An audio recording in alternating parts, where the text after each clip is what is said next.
भाई साहब क्या ये राम सेतु वाला कॉन्सेप्ट पूरा का पूरा ही बदल कर रख दिया। रावण और राम की लड़ाई क्या ही बना दी। माता सबरी का तो अलग ही मजाक बना कर रख दिया। सारी की सारी रामायण की स्टोरी बदल कर ही रख दी। चाहे वो इंद्रजीत हो या हनुमान जी, चाहे वो कैरेक्टर की ड्रेस हो या संजीवनी बूटी, सब बदल के रख दिया। जिसमें पहला चेंज है वरदान में। जब रावण ने तपस्या की थी तो ब्रह्मा जी ने उन्हें वरदान दिया था कि ना कोई देवता, ना कोई कंदर्प, यक्ष, भूत, पिशाच, असुर या राक्षस किसी के हाथों रावण मारा नहीं जाएगा। लेकिन आदि पुरुष के ब्रह्मा जी ने अलग ही वरदान दे दिया। उन्होंने रावण से खुश होकर कहा कि न दिन में, न रात में, न जल में, न वायु में, न धरती पर, न आसमान में, न किसी देव, न किसी दानव, किसी के हाथों तुम्हें मृत्यु नहीं मिलेगी। मैं आदि पुरुष के टीम से बस एक बात कहूंगा, बस एक, कि मेरे भाई 600 करोड़ फूकने से पहले यह पता कर लेते कि यह वरदान त्रेता युग के रावण को नहीं बल्कि सतयुग के हिरण्यकश्यप को मिली थी। नेक्स्ट क्या हुआ था, जब शूर्पणखा सीता माता को परेशान करती है तो लक्ष्मण जी शूर्पणखा की नाक काट देते हैं। जिसके बाद शूर्पणखा पहले उस राज्य के राजा खरदूषण के पास जाती है। जब वो हार जाते हैं तो उसके बाद शूर्पणखा अपने भाई रावण के पास जाती है, लेकिन वह सबके सामने भारी सभा में जाती है और वहाँ सभी लोग अपने अपने ओपिनियन रखते हैं। लेकिन इन्होंने क्या किया, शूर्पणखा अकेले में रावण को सारी बातें बताती है। और वैसे भी आदि पुरुष वाले अगर भारी सभा दिखाते तो सभा में बोलने वाले कौन होते। वो रॉन्ग टर्न मूवी के राक्षस जिन्हें बोलना तक नहीं आ रहा था। अगला चेंज सुनने से पहले ये देख लो, ये है मारीच, जो पहले राक्षस हुआ करता था परंतु वह सारे बुरे काम छोड़कर सन्यासी बन गया था। इसी वजह से मारीच का जो रूप है वो काफी ज्यादा अच्छा दिखाया गया था। और तुम्हें मैं बता दूं कि यह वही मारीच है जिसने सोने के हिरण का रूप लिया था। रामायण के अंदर इस मारीच को देख लिया, अब इस मारीच को देखो, सारा का सारा मूड ही खराब कर दिया। उसके बाद क्या हुआ, रावण आया था साधु के बेस में जो सीता माता को बाहर बुलाने की कोशिश करता है। हाँ यह चीज तो सेम है आदि पुरुष में, ठीक है, पर सीता माता इतनी इजिली लक्ष्मण रेखा के बाहर नहीं आती। लेकिन आदि पुरुष वाले सीन में दो बात होती है, उसी में जानकी बाहर आ जाती है। नेक्स्ट चेंज यह है कि जब राम भगवान स्वर्ण मृग को मार देते हैं तो यह पता लगता है कि यह तो एक माया थी। तो वह वापस जाते हैं अपनी कुटिया में, तो वहाँ पर उन्हें सीता माता नहीं मिलती है और ना ही उन्हें कुछ समझ आता है कि क्या हुआ है। लेकिन आदि पुरुष में एक साइड तो रावण सीता माता को चमगादड़, आई रिपीट चमगादड़ पर लेके जा रहा होता है और दूसरी साइड राम और लक्ष्मण उनका पीछा कर रहे होते हैं। नेक्स्ट चेंज भी इसी के जस्ट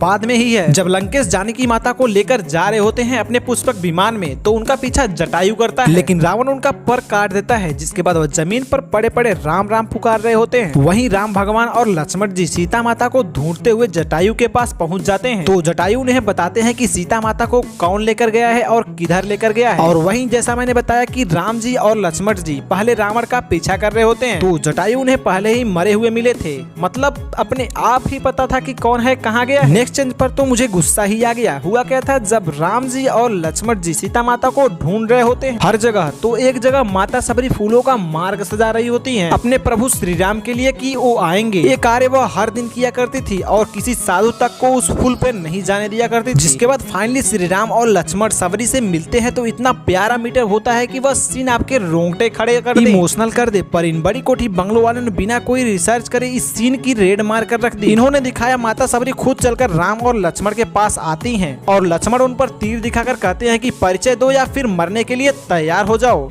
और हाँ, इससे पहले वो बुढ़िया कहा वो अलग। उसके बाद वो झूठे बेर। राम जी लक्ष्मण जी से कहते हैं कि बेर खाने के लिए, जो कि रेफरेंस था कि राम जी लक्ष्मण जी की कितनी इज्जत करते हैं, दोनों में कितना प्यार है। लेकिन यहाँ पर कुछ ऐसा हुआ ही नहीं भाई। अगला चेंज भी बहुत ही वाहियात है। क्या किया है आदि पुरुष के मेकर्स ने, जब राम जी और लक्ष्मण जी ऋषिमुख पर्वत को ढूंढते हुए जा रहे होते हैं तो वहाँ पर हनुमान जी आते हैं साधु बनकर। तो उनमें आपस में वाद विवाद होती है जो सारी की सारी ऋषिमुख पर्वत पर होती है। पर आदि पुरुष मूवी में लक्ष्मण जी पता है कैसे कैसे क्वेश्चन कर रहे थे, जो फेसबुक पर एड नहीं आती है, जिनके कमेंट में आंसर देने होते हैं, वैसे ऐसे क्वेश्चन कर रहे थे। इसके तुरंत बाद ही राम जी और हनुमान जी सीधे गले मिलने लग जाते हैं, जबकि हनुमान जी पहले पैरों को लगते हैं राम जी के। नेक्स्ट सीन था उसमें वाली और सुग्रीव के युद्ध। रियलिटी में ये हुआ था कि पहले एक बार लड़ते हैं बाली और सुग्रीव और अगले दिन फिर दोबारा लड़ते हैं और उसी में राम जी बाली का वध कर देते हैं। यह नॉर्मल और सिंपल स्टोरी थी, लेकिन आदि पुरुष के मेकर्स को पता नहीं क्या चुल हुई, इन्होंने एक ही फाइट कराई और उसमें भी बॉलीवुड वाली लॉजिक घुसा दी। पता नहीं वो क्या था, पहाड़ गिर रहा था, वहाँ सुग्रीव सबको बचा रहे थे, पीछे से बाली उन्हें मारने आ रहा था, वहीं पर उसका वध हो जाता है राम जी के हाथों। पता नहीं क्या करना चाह रहे थे। अगला चीज भी बहुत ही बकवास है। जब हनुमान जी को बंदी बनाकर रावण के सामने लाया जाता है तो रावण बड़ी सभा में सबके आगे बैठा होता है, जिस सभा में सभी मंत्रीगण अपना अपना अलग अलग फैसला सुनाते हैं। लेकिन आदि पुरुष में ना कोई सभा ना कुछ, इन्होंने पता नहीं क्या वो किसी बिल्डिंग जैसी दुकान खोल रखी थी, वो आयरन मैन रावण का मजाक ही बना दिया। अरे भाई वो डायलॉग हनुमान जी का, कपड़ा तेरे बाप का,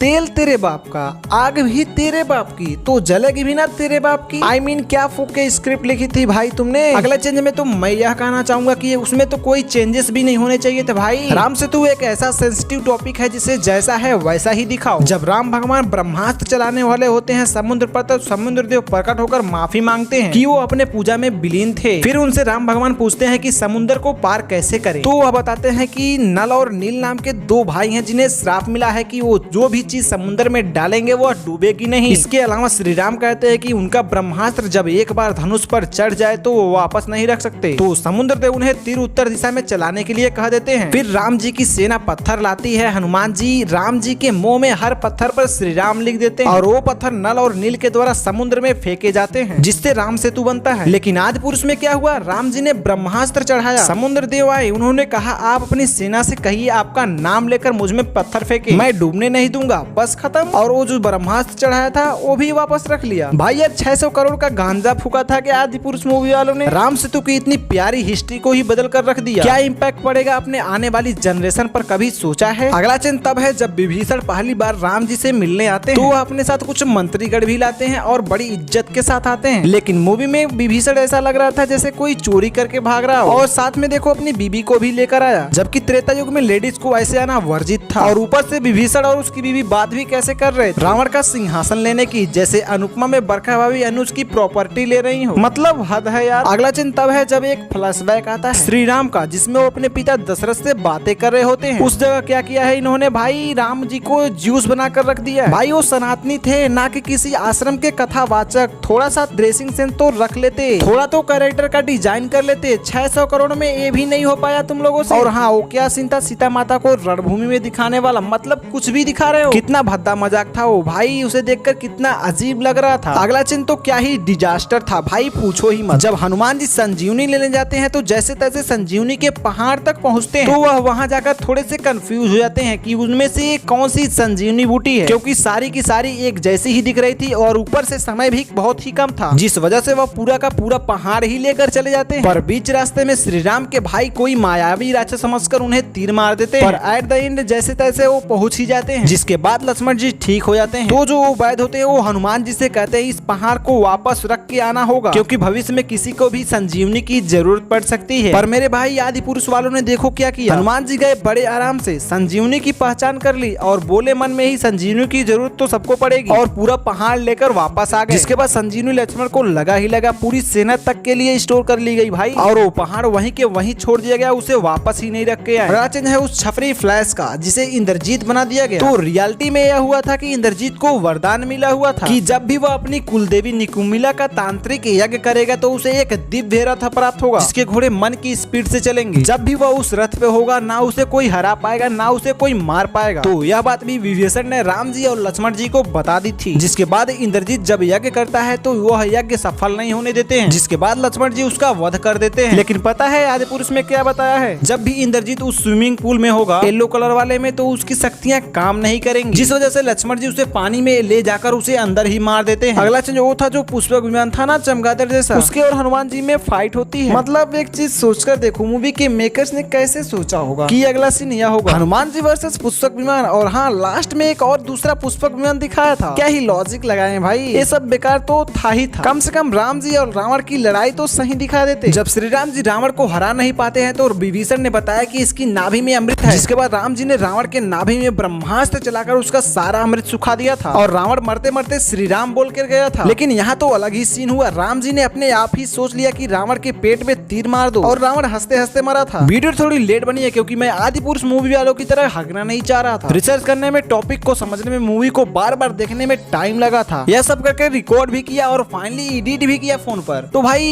एक लाइक तो जरूर कर देना और कमेंट में जरूर बताना कि तुम्हें क्या पसंद आया और क्या नहीं पसंद आया। आदि पुरुष मूवी की जैसी थ्योरी और डिटेल्स वाली वीडियो देखने के लिए इस चैनल को सब्सक्राइब कर लेना। तब तक मिलते हैं अगले वीडियो में। टाटा बाय बाय, जय श्री राम।